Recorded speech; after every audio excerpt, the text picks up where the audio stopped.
नमस्कार, सत श्री अकाल, वणक्कम, खम्मा गणी, राम राम से आप सभी को ऑल्टी मीडिया में फिर से स्वागत है। मुझे नंबर्स नजर नहीं आ रहे हैं और मुझे जब तक नंबर्स नजर नहीं आते तब तक लगता है इंटरनेट में फिर कुछ गड़बड़ होगी। आ गए नंबर्स नजर। आप सभी को ऑल्टी मीडिया में फिर से स्वागत है। हमारे साथ जुड़े हुए आशीष हांडा जी। आज बात हो रही थी, आशीष हांडा जी बता रहे थे दिल्ली में त्राहिमाम मचा हुआ है, ये हो रहा है, वो हो रहा है। मैंने कहा, ये त्राहिमाम क्यों मचा हुआ है? फ्लड ऐसा थोड़ी ना कि बादल फट गया और अचानक से बारिश हो गई और वो आ गया, बाढ़ आ गई। बहुत ही well articulated, well plan, step by step इसको किया गया है। यस, इसको किया गया है। It has not happened. क्यों, कैसे और किस तरह से, इस पर रोशनी डालेंगे। इसको कहते हैं एनालिसिस। किसी की निगाहें इधर नहीं जा रही हैं। क्यों? क्योंकि लोग लगे हुए हैं, आज ये ब्रिज टूट गया, आज वो हो गया, आज वो हो गया। Please take a break. क्या अचानक से ऐसा हो सकता है? Isn't state government always prepared for disasters? Isn't state government suppose to prepare for lot of things in advance, especially जब आपको बाकी के भारत में नजर आ रही हैं वो चीजें। तो इस पर हमारे साथ आशीष हंडा जी का बहुत ही यूनिक राय है, and yes, it is a brilliant analysis that he has come up with. Ashish ji, आपका ऑल्टरनेट मीडिया पे फिर से बहुत बहुत स्वागत है। गायत्री जी, आपको ऑल्टरनेट मीडिया के सभी प्यारे प्यारे दर्शकों को मेरा यानी डॉक्टर आशीष का प्यार भरा नमस्कार। गायत्री जी, दिल्ली की इस समय जो सिचुएशन है वो हम में से किसी से छुपी हुई नहीं है। कई लोग उसको प्रत्यक्ष रूप से फेस कर रहे हैं जो दिल्ली एंड अराउंड एरियाज में हैं, और बाकी लोग उससे बड़ी भांति अवगत हैं बिकॉज सोशल मीडिया और मीडिया के माध्यम से everything is apparent to everybody. So whatever we are seeing are the result और the consequences of whatever has happened. यहां तक हम लोगों को कई बार क्या होता है, हम इफेक्ट और रिजल्ट के अंदर ही उलझ के रह जाते हैं, उसकी कॉजेशन की तरफ नहीं जाते हैं। तो जो कॉजेशन है उसके पीछे सच क्या है और दिखाया क्या जा रहा है, ये दो अलग अलग एस्पेक्ट्स होते हैं, हाथी के दांत खाने के और दिखाने के और जिस सरकार के बारे में हम इस समय डील कर रहे हैं वो तो इस बात में पहले से ही है कि वो बहुत ही ज्यादा इन चीजों को गड़बड़ तरीके से प्रेजेंट करने में माहिर है। गायत्री जी, अभी हमारे सामने कुछ फैक्ट्स सामने निकल के आ रहे हैं। जब पहला लेटर अरविंद केजरीवाल जी ने प्रधानमंत्री मोदी जी को लिखा, जैसे ही ऑनसेट ऑफ फ्लड की सिचुएशन दिल्ली में आई, तो उसमें उन्होंने दो इंपॉर्टेंट बातें लिखी। पहली बात कि आप हरियाणा से बात करके ये हथनीकुंड बैराज से जो पानी है इसको कम करवाइए। मुझे नहीं अब तक कोई लेटर ऐसा मिला जो उन्होंने हरियाणा को लिखा हो, सीधा ही प्रधानमंत्री मोदी को लिखा उन्होंने। दूसरा, इसमें इन्होंने एक बड़ा इंपॉर्टेंट पॉइंट रेज किया और वो ये था कि आगे आगे 2 महीने बाद सिर्फ दिल्ली में G20 समिट होने वाली है, और ऐसे में अगर कोई बैड इंप्रेशन जाता है दिल्ली का थ्रू आउट द वर्ल्ड तो वह आपके और मेरे दोनों के लिए बड़े चिंता का विषय होगा। उस समय हम लोगों को इस बात की अहमियत समझ में नहीं आई थी कि क्या अहमियत इसकी हो सकती है। जैसे जैसे with the passage of time new activities और न्यू इंसिडेंट्स कम अप कर रहे हैं तो हमें समझ में आ रहा है चीजों का कनेक्टिंग द डॉट्स क्या हो रहा है, जिसका कुछ का खुलासा अभी आपने भी किया गायत्री जी। गायत्री जी, आपके व्यूअर्स को समझना पड़ेगा why is G20 so important. G20 एक ऐसे नेशंस का समूह है, ऐसे नेशंस में कहूंगा गायत्री जी जो कि 85% ऑफ ग्लोबल जीडीपी कंट्रोल करता है। ये समूह 85% ऑफ ग्लोबल जीडीपी, ये G20 का जो समूह है ये 75% ऑफ ग्लोबल ट्रेड कंट्रोल करता है। और ये जो G20 का समिट है ये 2/3 ऑफ वर्ल्ड पॉपुलेशन होल्ड करता है। यानी इतना इंपॉर्टेंट समूह, उसका प्रेसिडेंसी इस समय किसके पास है? भारत के पास, क्योंकि बाली में ये प्रेसिडेंसी भारत को दी गई थी। आपके व्यूअर्स सोच रहे होंगे कि ये जो भारत को मिलने वाली 1 दिसंबर 22 से लेके 30 नवंबर 23 तक की G20 की प्रेसिडेंसी है और कौन कौन उसको होल्ड करता है, उसका इस फ्लड से क्या लेना देना? यही तो कैच है। ये कैच इसलिए है क्योंकि अगला G20 समिट जो शेड्यूल्ड है होना, वो शेड्यूल्ड है होना 9 और 10 सितंबर को प्रगति मैदान में, कन्वेंशन सेंटर में, दिल्ली के अंदर। जब दिल्ली के अंदर G20 समिट इतना इंपॉर्टेंट, जहां पे इस समय अब तक 12,300 डेलीगेट्स पार्टिसिपेट कर चुके हैं इंडिया की प्रेसिडेंसी के अंदर, और 110 कंट्रीज पार्टिसिपेट कर चुकी हैं, जो अब तक का हाईएस्ट स्पैन है, जो कि किसी भी प्रेसिडेंसी, 1 साल की प्रेसिडेंसी मिलती है हर नेशन को, उसके अंदर आप कितना उसका कवरेज कर सकते हो वो अब तक का हाईएस्ट है।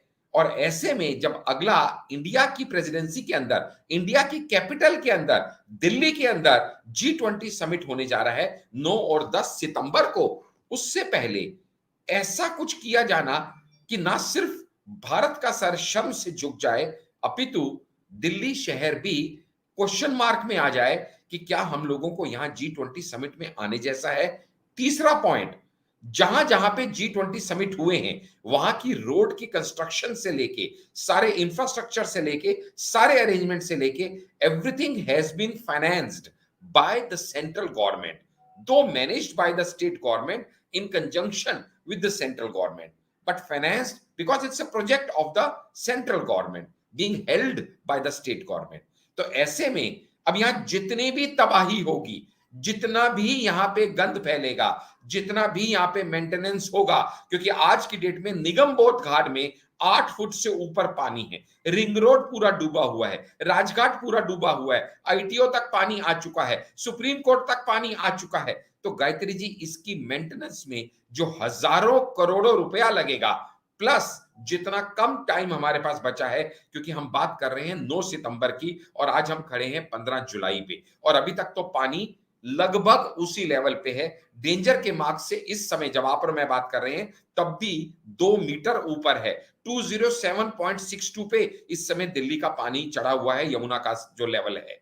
तो इस समय ऐसी पोजीशन पे आके हम लोग बात कर रहे हैं कि क्या ये ऐसा हो सकता है कि ये एक वेल प्लान्ड प्लानिंग हो।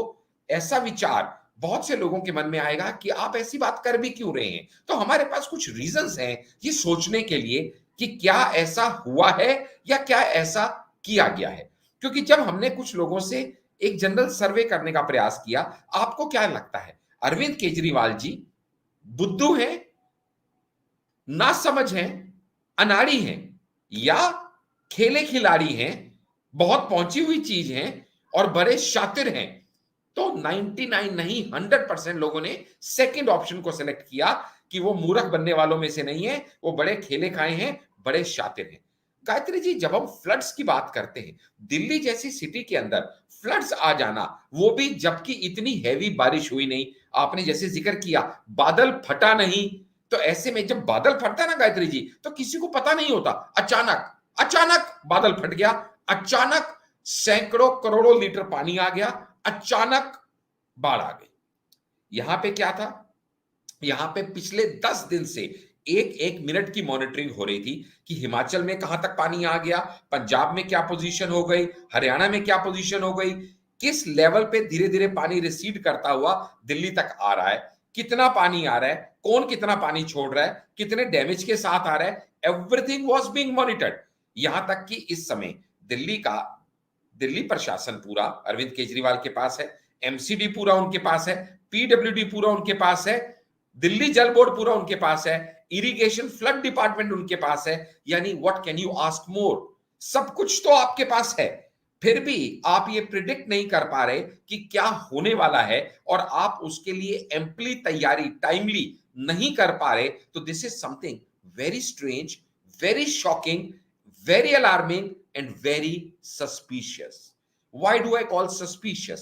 इसके ऊपर इतना जोर मैंने इसलिए जोर दिया गायत्री जी कि जब ऊपर से लगातार इस तरह से हमारे सामने एक आपदा बढ़ती चली आ रही है, ऐसे में कोई भी स्टेट गवर्नमेंट होगी वो अपने सारे प्रोसीजर्स को इंटैक्ट करेगी कि मुझे कहां तक पानी का लेवल बढ़ सकता है, मुझे कितने लोगों को इवैक्यूएट करना पड़ सकता है। अचानक 2 दिन पहले तक कोविड के टाइम पे भी यही हुआ था। कोविड के टाइम पे अरविंद केजरीवाल जी ने पहले अपनी प्रिपेयर्डनेस नहीं दिखाई, कहा कोई ऐसी दिक्कत की घबराने की बात नहीं है, फिर अचानक दोबारा आके हाथ खड़े कर दिए कि मुझसे तो कुछ बन नहीं पा रहा, मोदी जी आप कुछ कीजिए, अमित जी आप कुछ कीजिए। और ये सिर्फ कोविड के टाइम पे नहीं गायत्री जी, ये उनका पुराना चाल चलन रहा है। जब दिल्ली में प्रदूषण की दिक्कत आती थी तो उस समय ब्लेम आता था हरियाणा पे और पंजाब पे कि वहां पराली जलाई जा रही है।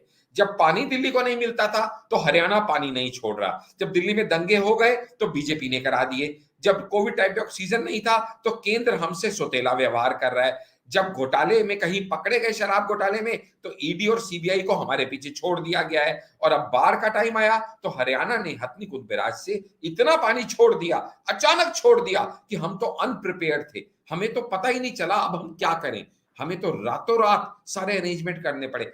बाढ़ आने के बाद आपको ये पता नहीं है कि कौन कौन से एरियाज में सबसे पहले पानी इफेक्ट होगा।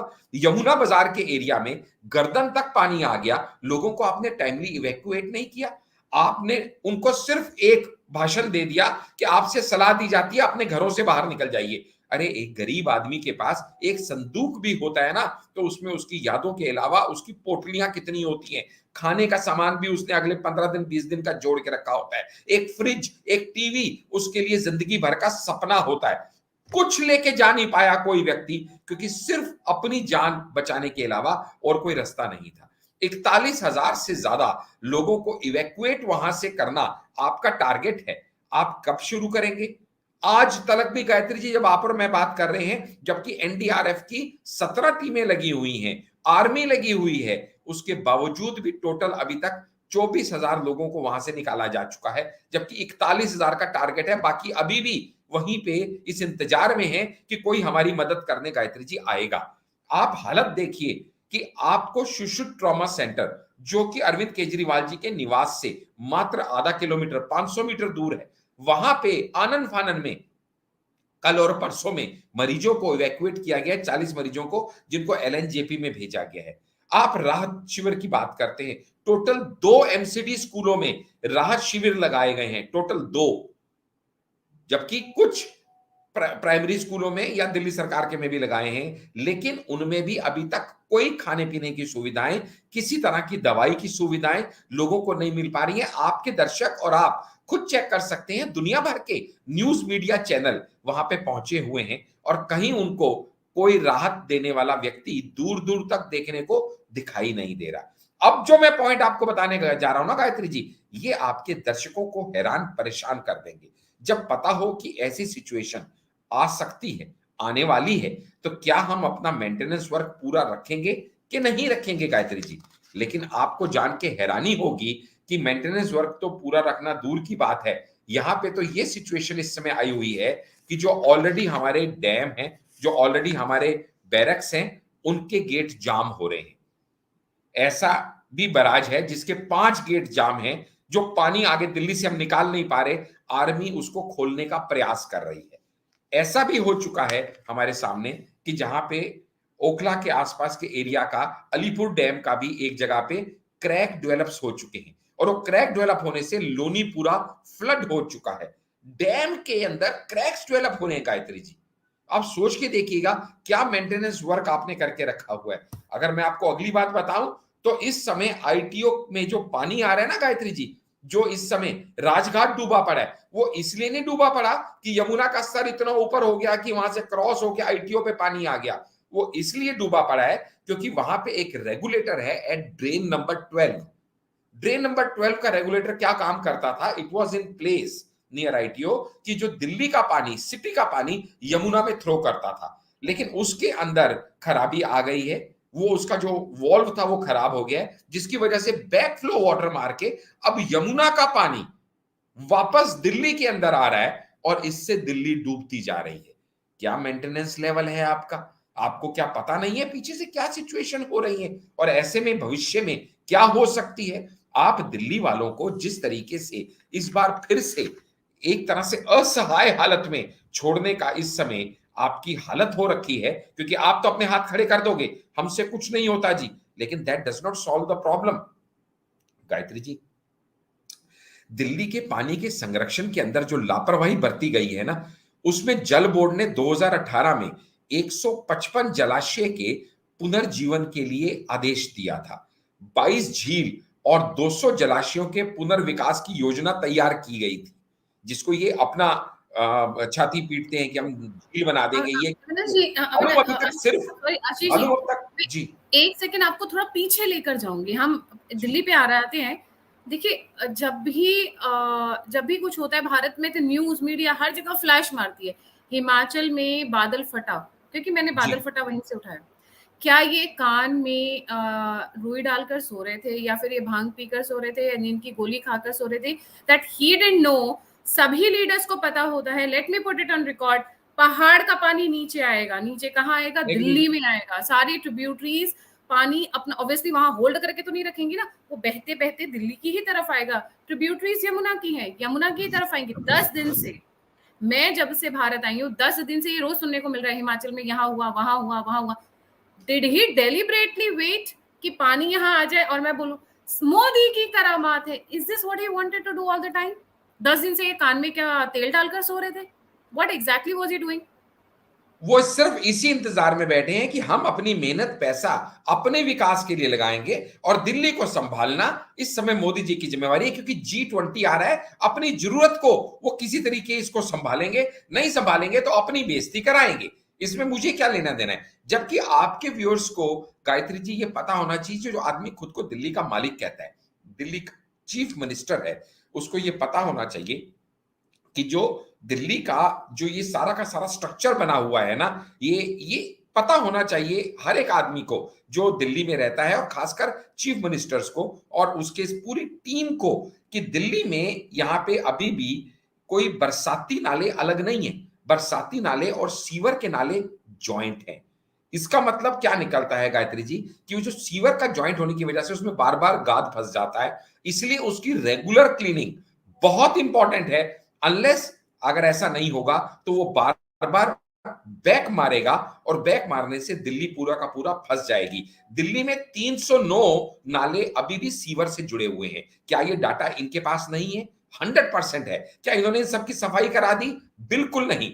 यहां तक कि यमुना की सफाई के लिए भी 6700 करोड़ जो सेंटर से इन्होंने लिए और जो हजम कर गए, और हर थोड़े दिन में यूट्यूब पे एक वीडियो आता है कि थोड़े दिन में यमुना ऐसी बना दूंगा कि आप अपने परिवार के साथ जाएंगे, वहां पिकनिक मनाएंगे, और आपके लिए एक पिकनिक स्पॉट बना दूंगा। यही वीडियो 2000 लंदन की थेम्स रिवर बना दूंगा।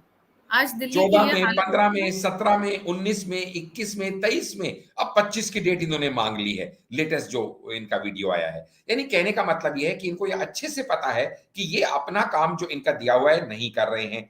यहाँ पे एक, अब मैं आपके सामने स्टेटिस्टिक्स और लॉजिस्टिक्स रखता हूं।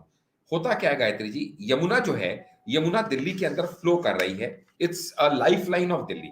और यमुना का जो स्ट्रेच है दिल्ली के अंदर, वो दिल्ली के अंदर वो स्ट्रेच जो है 22 किलोमीटर का स्ट्रेच जो है वो जिसे कहना चाहिए अर्बन एरिया में है, और उसके अलावा 24 किलोमीटर का जो 26 किलोमीटर का स्ट्रेच है वो रूरल एरिया में है। टोटल 48 किलोमीटर का स्ट्रेच यमुना दिल्ली में कवर करती है।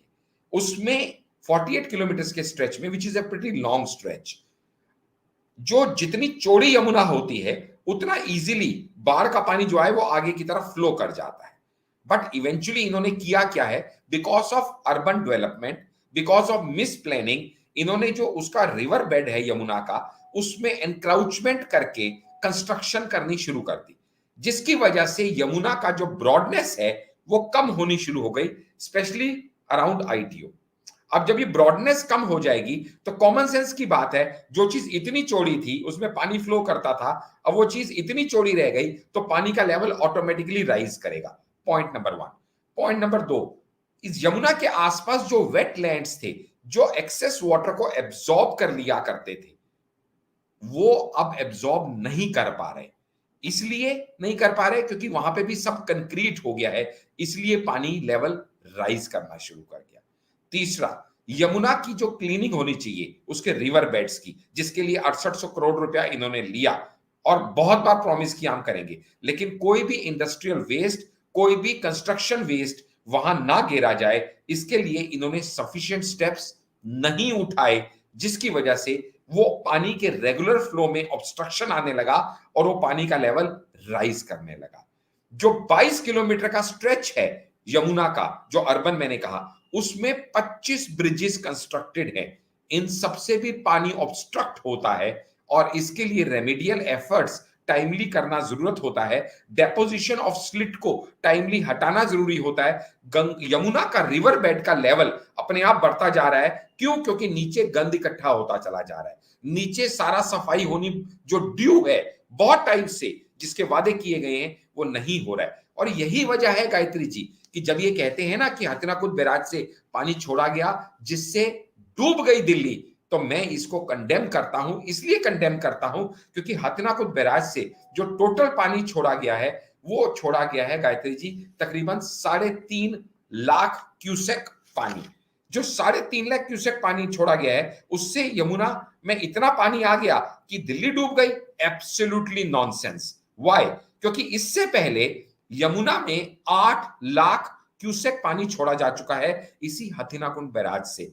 और वो छोड़ा गया था 2013 और 2019 में, जब वाटर लेवल बढ़ के 206 और 207 तक गया था। 208 तक तब भी नहीं गया था, 8 लाख छोड़ने के बाद भी। तो अब 3.5 लाख छोड़ने के बाद ये पानी इतना क्यों चला गया?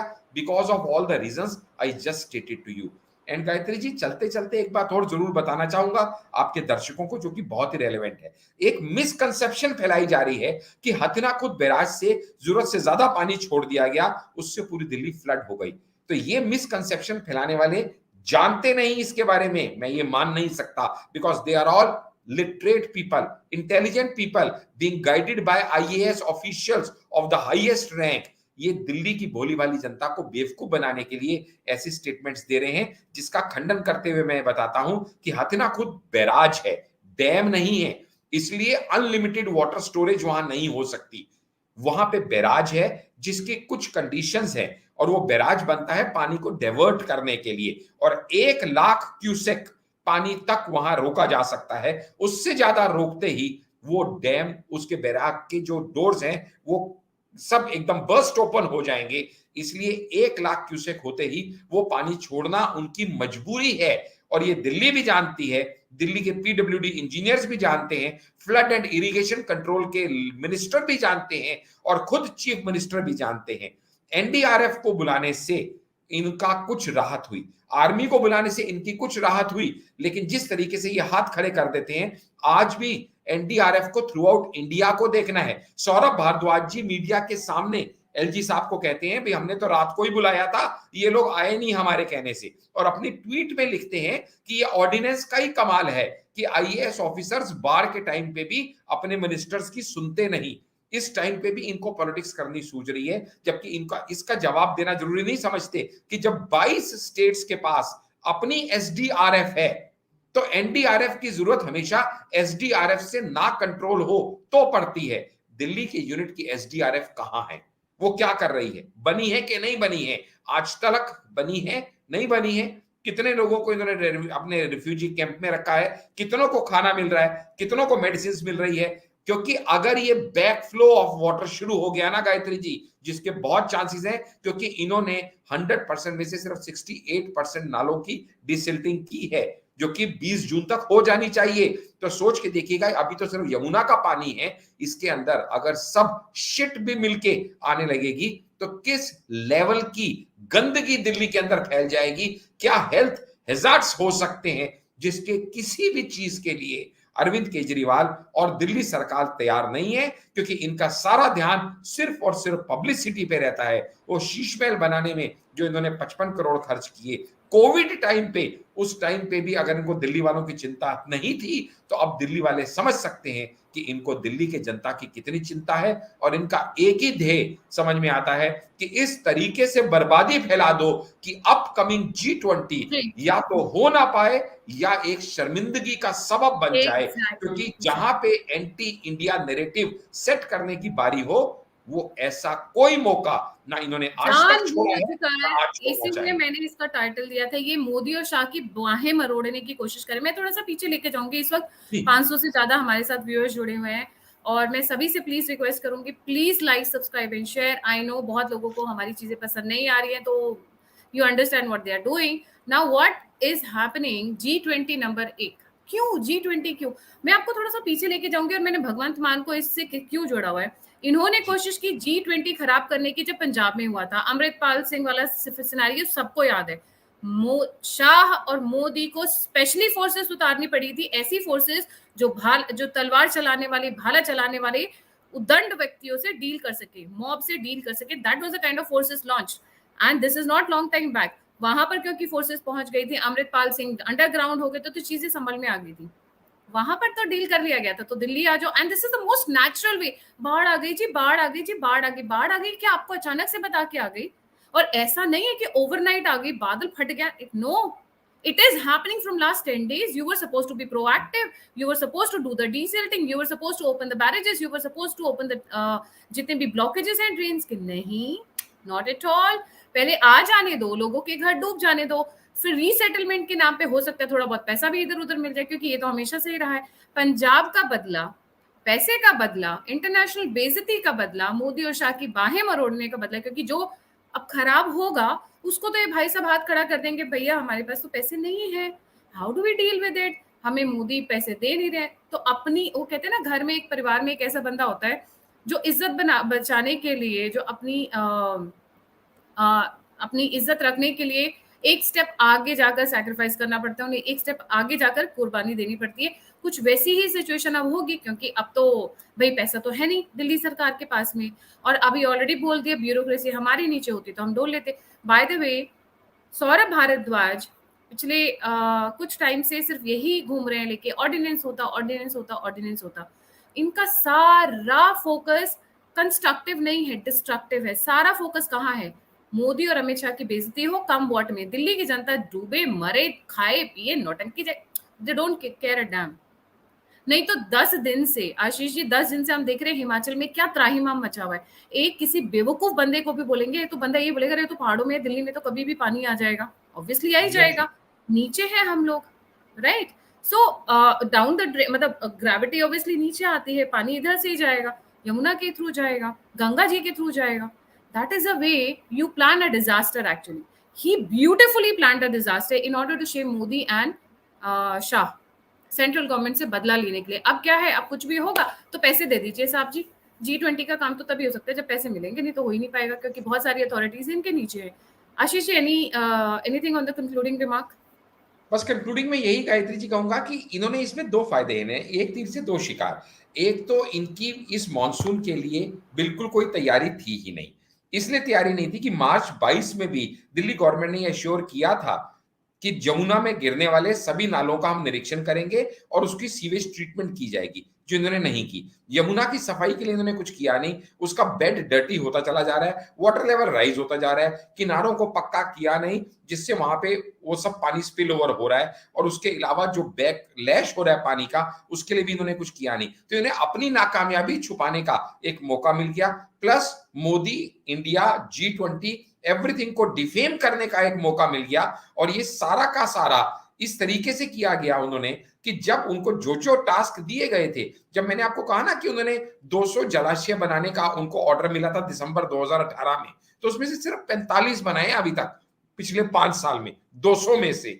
आप इससे समझ लीजिएगा ना कि उनकी करने की इंटेंशन ही नहीं है, प्लस खुद ना करते हुए दूसरे पे ब्लेम डालने का उनका जो काम करने का तरीका है, खुद को विक्टिम बना दो और दूसरे को कॉन्स्पिरेसी थ्योरी में फंसा दो। ये दो तरीके से वो काम कर रहे हैं। लेकिन दिल्ली की जनता जो इस समय परेशान है, ग्रस्त है, जिनको राहत नहीं मिल रही है, मुझे लगता है इतने लोगों की हाय लेके कोई भी सरकार अपना भला करने का सोच भी नहीं सकती गायत्री जी। पर आगे सबकी बुद्धि उनके साथ, सबका विवेक उनके साथ, हम क्या कह सकते हैं, भगवान से प्रार्थना कर सकते हैं भगवान उन्हें सद्बुद्धि दे। पार्लियामेंट सेशन अभी जैसे, अब आई एम वेरी हैप्पी कि हमारे व्यूअर्स भी धीरे धीरे डॉट्स को कनेक्ट करने लग गए। देखिए, वो मेरे दिमाग से स्किप हो गया था। Thank you Kulbhushan Chaudhary sir, इन्होंने याद दिलाया कि भाई 20 जुलाई से तो पार्लियामेंट का सेशन भी है। क्या आप स्विमिंग करके जाएंगे या फिर बोट्स मंगा कर जाएंगे पार्लियामेंट तक? जिस तरीके के हालात हो रखे हैं दिल्ली में, उसके लिए तो आपको बोट्स मंगानी पड़ेंगी या फिर गायत्री जी, बड़े सारे फायदे हैं। अब इसको मैं वहां कनेक्ट करता हूं। इन्होंने कांग्रेस को कहा था कि तुम हमें सपोर्ट करो ऑर्डिनेंस पे, नहीं तो हम बेंगलोर में होने वाली मीट अटेंड नहीं करेंगे। अब इनके ऊपर सब तरफ से प्रेशर आ रहा है, उससे भी ये बचना चाहते थे कि हमारी बात भी रह जाए। ये भी एक प्लानिंग हो सकती है। क्या वो 17-18 को, आज 15 तो हो गई है, कहेंगे जब हम दिल्ली को इस हाल में छोड़ के कैसे 17 को बेंगलुरु जा सकते हैं, तो वहां जाने से भी ये बच गए। मल्टी डायमेंशनल पॉइंट्स हैं ये बड़े। मैंने कहा ना कि मैंने पीपल लाइक केजरीवाल, आप और हम लोग सब बच्चे हैं। ये जिस तरीके की लेवल पे प्लानिंग करते हैं, जिस तरीके का इनका थॉट है, जहां हमारी खत्म होती है लिटरली, वो बोलते हैं ना, इनकी शुरू होती है because they very cunning, they very cunning. ये प्लानिंग इतनी छोटी नहीं हो सकती है। अदरवाइज एक बात बताइए, आपको ये पता है कि दिल्ली से 8-10 किलो में, जस्ट एनालॉजी दे रहे हो, सॉरी एक एनालिसिस कर रहे हो, आपका घर कुछ 1 किलोमीटर है और आपके वहां पे आग लगी हुई है, आप तो तैयारी पे आ जाएंगे यार, ज्यादा दूर नहीं है, आग हो सकता है हमारे घर भी आ जाए। You will start preparing, right? अरे गायत्री जी, आप ये देखिएगा, दिल्ली से और यमुना से एकदम सटा हुआ है गाजियाबाद, नोएडा। वहां कितनी फ्लड्स आ गई, जबकि वहां तो हिंडन नदी खुद बह रही है, बिकॉज वहां पे टाइमली सारी चीजें की गई हैं। यूपी में प्लानिंग के साथ काम किया गया है, नहीं तो हिंडन नदी क्यों नहीं ओवरफ्लो हो गई। वहां पे क्यों नहीं फ्लड आ गई, वहां की क्यों नहीं आपको सीन्स देखने को मिल रहे इतने ज्यादा? Because everything has been meticulously planned to avoid it. Here it was planned to make it happen rather than to avoid it from happening. जी, बिल्कुल सही।